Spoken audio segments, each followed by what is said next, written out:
Di luar itu kami juga ingin tegaskan bahwa hari ini yang perlu disegerakan adalah bukan proses penyidikan kasus ini.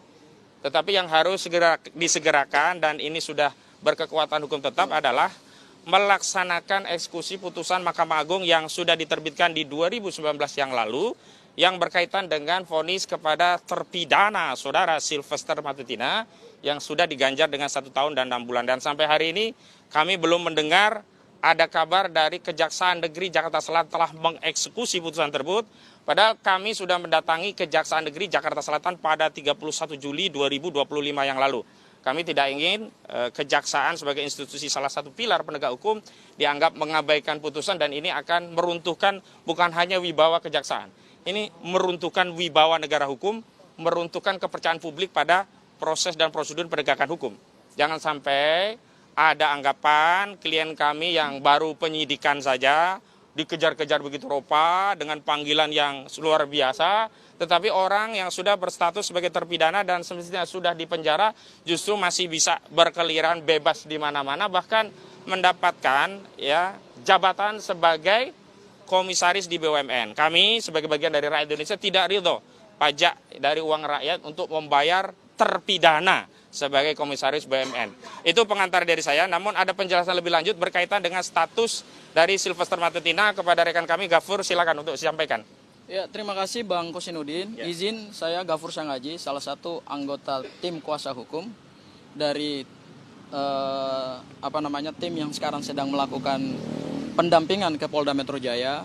Perlu saya tegaskan bahwa putusan 287 Kapit 2019 atas nama terpidana Sylvester Matutina itu telah inkrah. Diputus tanggal 20 Mei 2019 oleh 3 Majelis Hakim Agung.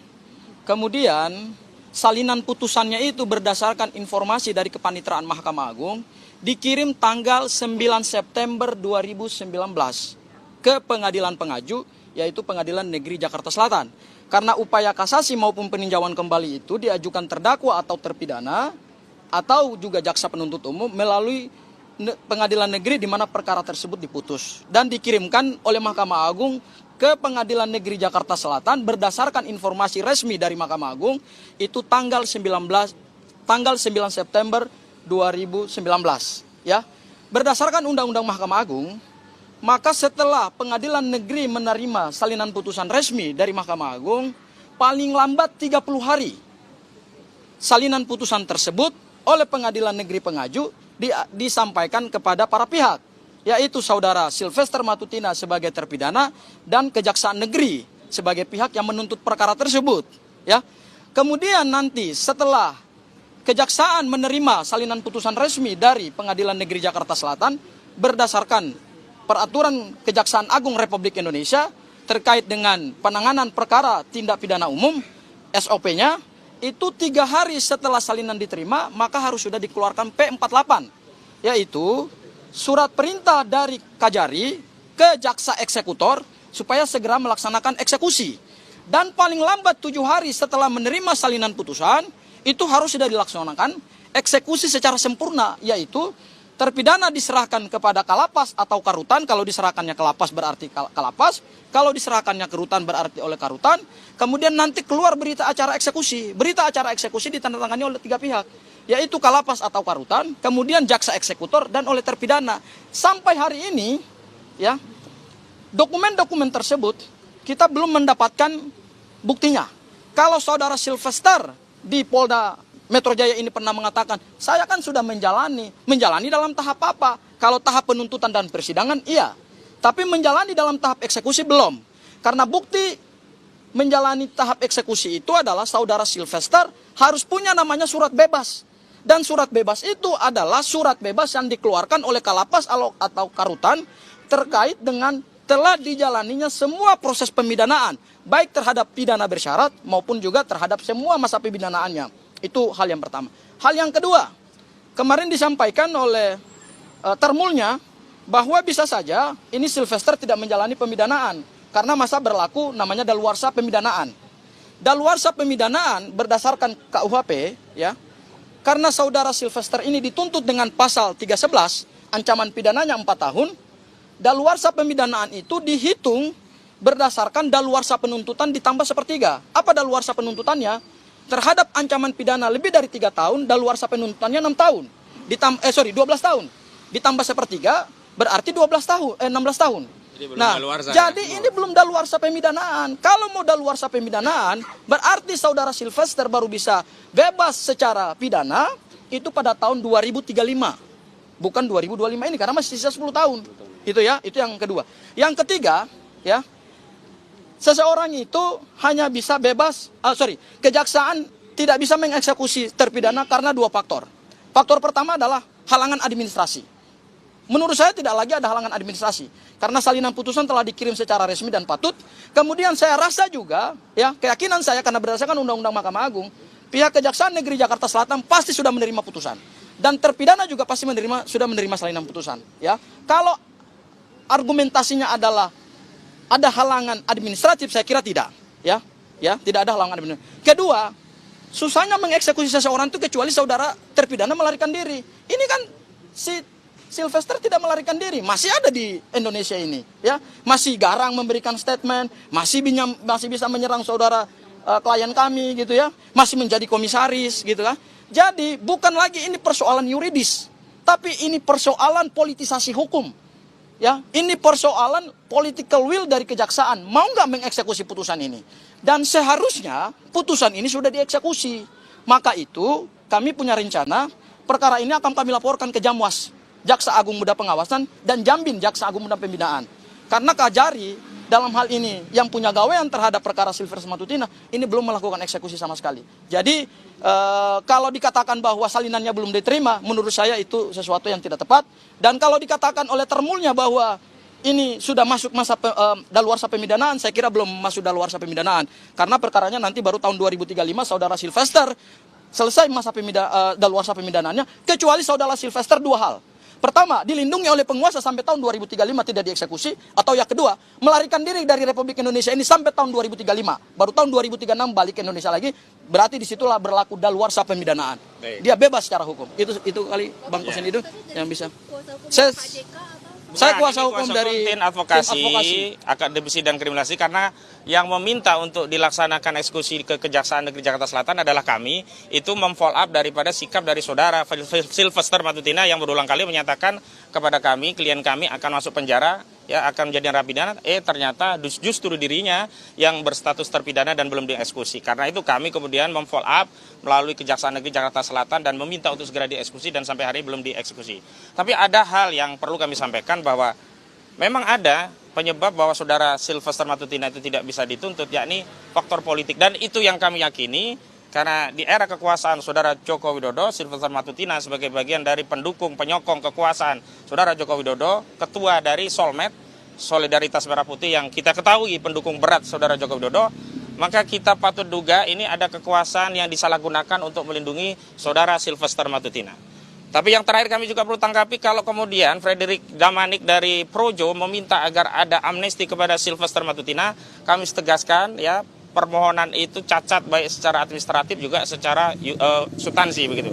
Secara administrasi kewenangan bahwa di dalam konteks hak prerogatif seorang presiden, khusus untuk amnesti dan abolisi itu adalah kewenangan prerogatif presiden yang inisiatifnya subjektif yang diberikan oleh presiden langsung tanpa ada permohonan. Berbeda hak politik presiden dalam bentuk grasi dan rehabilitasi itu memang bisa diajukan oleh pemohon. Jadi tidak ada kepentingannya presiden di kotak-katik. Ini sama saja, ya, saudara Frederick Damanik itu lancang, ya, mengacak-acak kewenangan presiden untuk memberikan amnesti. Sebagaimana kemarin kasus Tom Lembong dan juga siapa satunya itu? Hasto, itu juga pemberian daripada amnesti dan abolisi kepada Tom Lembong itu bukan karena permintaan keduanya, tetapi atas inisiatif presiden. Karena kewenangan yang melekat dari presiden itulah maka kemudian presiden memberikan, bukan atas permohonan. Kalau permohonan itu gerasi dan kemudian rehabilitasi. Yang kedua, ini barang, ini orang belum pernah dieksekusi 1 hari pun. Kok enak banget dia, ya, bisa minta amnesti. Kalau diberikan, wah, rusak negara ini, nggak perlu lagi ada hukum. Kenapa? Kalau nanti kita terpidana, ya udahlah minta amnesti, cari koneksi, selesai. Nggak bisa begitu. Kecuali satu hal, kalau ternyata terpidana Sylvester Matutina dipanggil oleh Yang Maha Kuasa, ya sudah kita ikhlaskan. Nggak bisa itu dieksekusi. Bagaimana mau eksekusi kalau orangnya memang sudah dipanggil Yang Maha Kuasa, tapi hari ini dia masih hidup. masih berkeliaran. Jadi saya tegaskan kepada saudara Maltutina, Sylvester Maltutina, kawan dia kan Frederick mengatakan kita-kita ini dianggap takut sama Sylvester. Nggak ada takutnya. Ada yang mengatakan itu bukan, nggak ada orang gede di belakangnya. Orang gedenya itu adalah Sylvester karena badannya gede. Saya tegaskan, Sylvester, kamu jangan gede badan saja. Hormati konstitusi. Kau katakan kau ya dalam sebuah diskusi TV dengan saya, kau akan kesatria, kau akan taat hukum. Sekarang kau taati hukum, datang ke Kejari Jakarta Selatan, serahkan tangan kau, atau setidaknya minta Fitra Romdoni untuk meminjam borgolnya, kau borgol tangan kau, serahkan diri kepada Kejaksaan Negeri Jakarta Selatan. Jadi itu yang perlu kami tegaskan, dan kami hari ini ada dukungan dari tokoh juga dari advokat yang lainnya. Sebelumnya kami persilakan dulu Bang Samsir Jalil dulu. Ya, Bang Marwan agak sini Bang, nanti biar bisa menyampaikan. Bang. Oke, selamat pagi, assalamualaikum warahmatullahi wabarakatuh. Ya. Hari ini pagi tadi dalam perjalanan saya menuju ke sini, saya membaca sebuah harian kalau Pengadilan Negeri Jakarta Selatan menerima gugatan yang ditujukan kepada Kejaksaan Negeri Jakarta Selatan tentang mengapa Sylvester Maltutina ini tidak dieksekusi sampai saat ini yang telah berjalan 6 tahun. Tentunya yang sangat meresahkan kita, tentunya masyarakat umumnya, ini terpidana tentunya mestinya sudah masuk kepada lembaga pemasyarakatan, sehingga di sanalah dia dibina menjadi masyarakat yang untuk kembali lagi ke masyarakat. Sehingga kalau udah selesai nanti, seperti sampaikan Bu Gofur tadi, udah mempunyai surat bebas, baru dia bisa keluar untuk berada bersama-sama dengan kita. Terima kasih. Baik, selanjutnya Bang Marwan, tokoh yang kita minta untuk bisa mendukung upaya perjuangan kita mengungkap ijazah palsu saudara Joko Widodo, dan beliau ya ke tengah Pak. Ya. Dan beliau selalu mendampingi kami. Ya, silakan Pak. Gimana? Oke. Begini belok. Nah. Oke. Ya, terima kasih Mas Ahmad. Assalamualaikum warahmatullahi wabarakatuh. Assalamualaikum. Selamat siang untuk kita semua.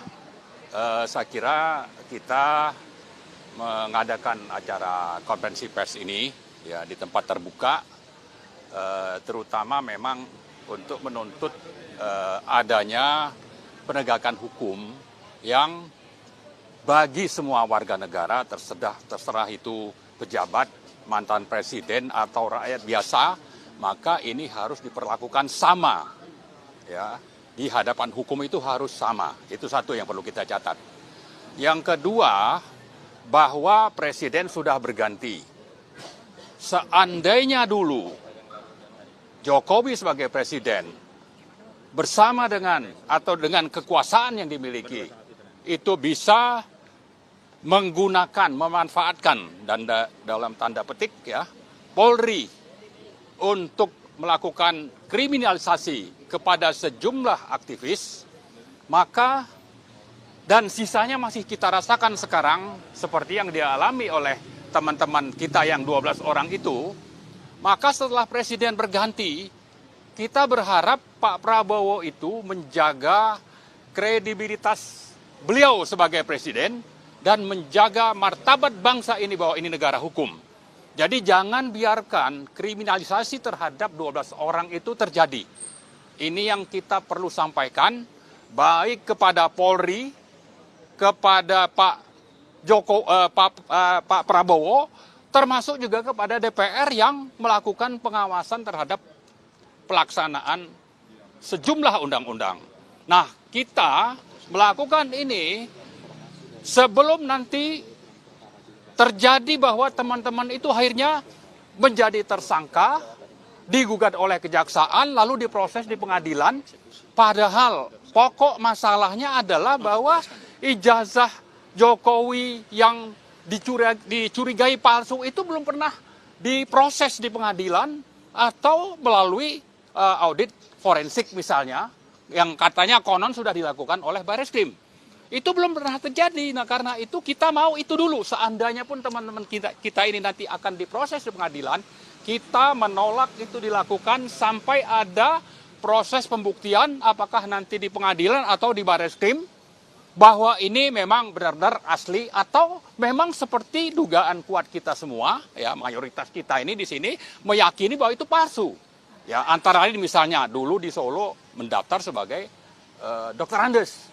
Lalu di Pilpres atau di DKI Jakarta waktu mau menjadi gubernur itu insinyur misalnya. Lalu itu ijazah di KPUD, di KPU itu hilang misalnya. Lalu banyak hal-hal lain, misalnya waktu ada pengumuman di koran, korannya hilang di perpustakaan ya.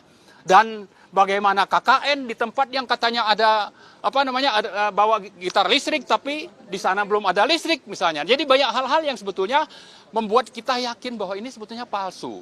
Tapi terserah bahwa karena ini negara hukum, kita mau ada proses peradilan yang memang pro justisia untuk menunjukkan bahwa ini benar-benar asli atau ini benar-benar palsu. Jangan mengulang presiden yang terjadi terhadap dua teman kita, ya teman kami terutama Gus Nur dan Bambang Tri, diproses karena ada ujaran kebencian misalnya. Tapi proses untuk menunjukkan asli tidaknya ijazah itu tidak pernah terjadi. Hanya ini yang dikembangkan adalah soal tadi tuntutan melanggar Undang-Undang ITE dan masuk penjara 6 tahun misalnya. Nah ini untuk teman-teman yang 6 ini jangan mengulang itu.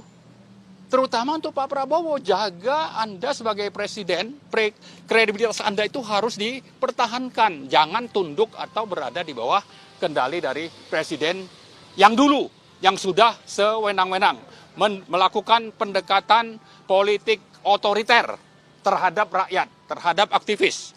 Jangan sampai ini terulang selama Pak Prabowo yang katanya mau menjalankan pemerintahannya mengikuti konstitusi dan pro kepada hukum.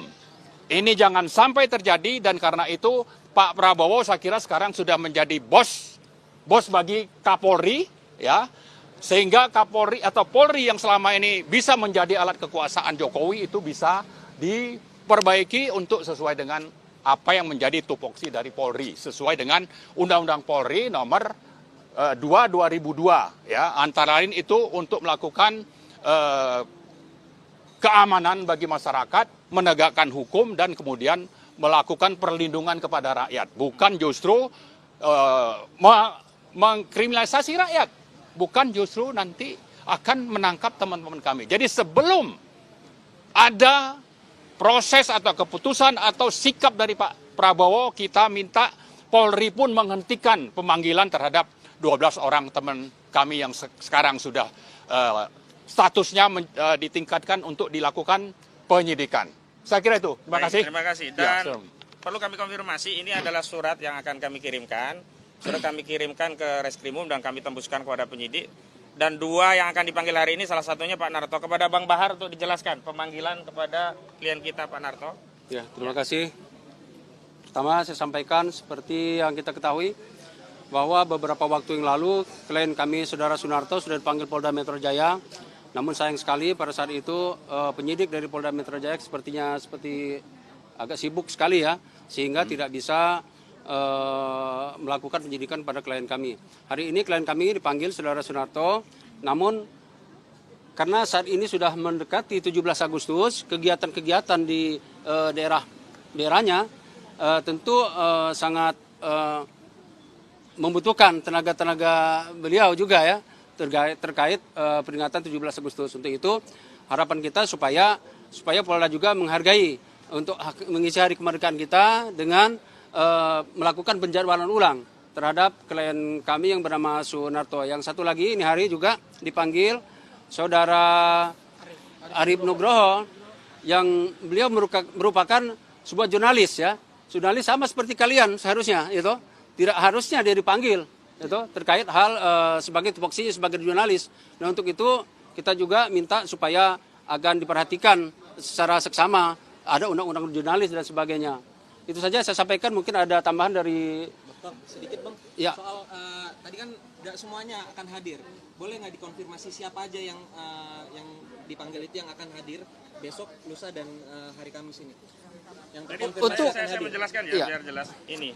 Jadi kalau yang kita panggil itu ada 9 yang sudah dipanggil, termasuk Abraham Samad jadi 10. Cuman 9 orang ini kami akan kirimkan surat ya, ajukan surat untuk penundaan, reschedule semuanya, termasuk yang untuk hari ini 2 orang. Hanya kami konfirmasi khusus Abraham Selamat karena beliau ada waktu Rabu bisa datang nanti, makanya Rabu kita akan mendampingi lagi pemeriksaan Pak Abraham Selamat begitu. Rabu Terkonfirmasi dari akan diperiksa dan akan hadir begitu. Berarti sisanya belum. Sisanya kita minta tunda setelah 17 Agustus begitu ya.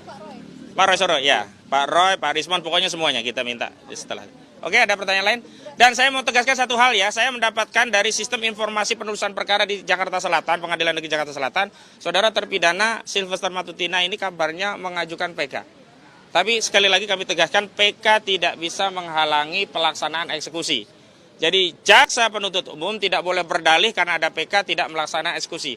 Dan saya ingatkan, saya pernah diskusi dengan Pak Jasman Panjaitan, salah satu mantan ya Kapus Penkum Kejaksaan Agung di sebuah TV nasional.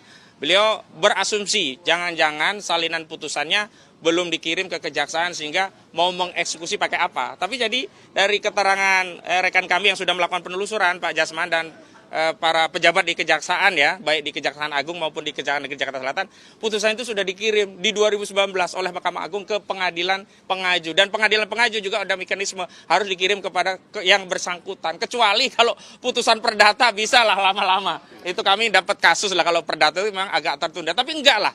Jadi hari ini tolong kejaksaan laksanakan tugas pokok dan kewenangan serta fungsinya sebagai penuntut sekaligus eksekutor, tidak lagi berdalih mencari alasan untuk tidak segera mengeksekusi Sylvester Matutina. Demikian dari kami. Wassalamualaikum warahmatullahi wabarakatuh. Waalaikumsalam. Ya, makasih ya semuanya.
Kompas TV kini hadir lebih dekat melalui Kompas TV Learning Hub. Kuasai teknik menulis untuk media cetak, portal online, hingga media sosial.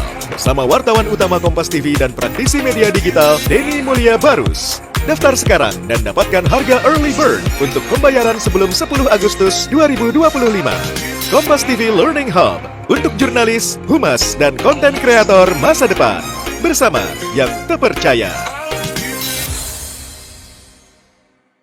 Kompas TV kini hadir lebih dekat melalui Kompas TV Learning Hub.